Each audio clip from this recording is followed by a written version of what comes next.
سلام عزیزان، امروز میخوام آموزش این تابلوی زیبا رو بهتون یاد بدم.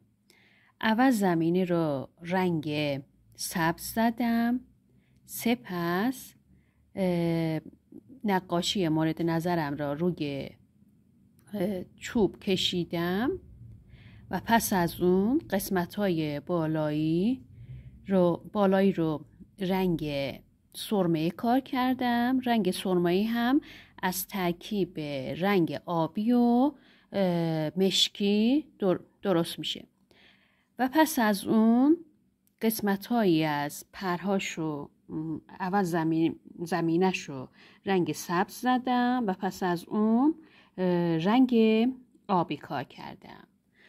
الان این قسمت‌های بالایی پرهاشو دارم نارنجی کار میکنم.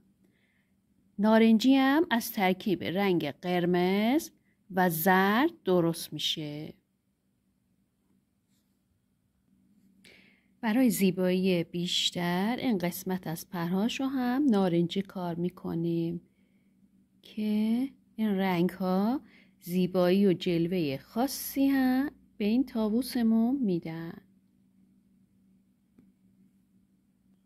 برای زیبایی بیشتر بنا به سلیقه خودتون میتونین خطاطی هم کنین.